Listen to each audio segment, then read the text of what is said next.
আমাদের শরীর সুস্থ রাখতে ঘুমের অবদান অসামান্য। এটি আল্লাহর অনুগ্রহ ও নিয়ামত। মহানবী হযরত মুহাম্মদ সাল্লাল্লাহু আলাইহি ওয়াসাল্লাম সাহাবীদের ঘুমের কিছু আদব শিখিয়েছেন। এছাড়া তিনি বিশেষ কিছু সময় না ঘুমাতে উৎসাহিত করেছেন। বিস্তারিত থাকছে সৈয়দ নওশাদের ডেস্ক রিপোর্টে। ঘুম আমাদের শারীরিক ও মানসিক ক্লান্তি দূর করার অন্যতম প্রধান উপায়। ইসলামে ঘুমকে মানবদেহের বিশ্রাম ও পুনরুজ্জীবনের একটি প্রাকৃতিক উপায় হিসেবে দেখা হয়। আল্লাহ তাআলা পবিত্র কোরআনে বলেন, তোমাদের নিদ্রাকে করেছি ক্লান্তি দূরকারী। অন্য আয়াতে আল্লাহ তাআলা বলেছেন, আর তিনিই তোমাদের জন্য রাতকে করেছেন আবরণ স্বরূপ।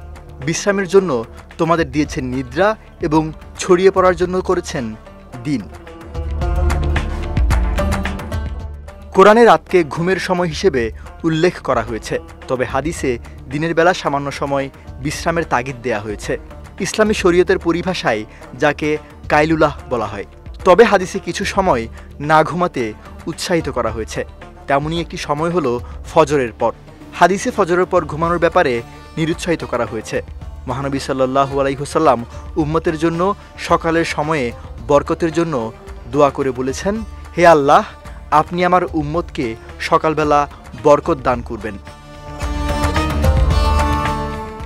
আসরের নামাজের পর ঘুমানো মাকরুহ। ওই সময় ঘুমালে নিজের ব্রেনের ক্ষতি হওয়ার সম্ভাবনা থাকে।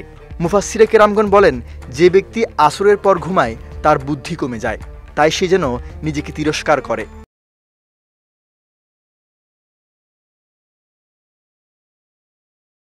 তেমনিভাবে মাগরিবের পর ও এশার আগে ঘুমানো অনুচিত। সাধারণত এই সময় ঘুমালে জামাতে এশার নামাজ না পাওয়ার সম্ভাবনা থাকে, তাই এ সময় ঘুমানো ইসলামে নিরুৎসাহিত করা হয়েছে। তবে কারো যদি একান্ত প্রয়োজন হয় তাহলে তিনি ঘুমাতে পারেন। হাদিসে ইরশাদ হয়েছে, রাসূল সাল্লাল্লাহু আলাইহি ওয়াসাল্লাম এশার নামাজের পূর্বে ঘুমানো এবং নামাজের পর অহেতুক গল্প গুজব করা খুব অপছন্দ করতেন। সৈয়দ নওশাদ, বিজয় টিভি নিউজ ডেস্ক।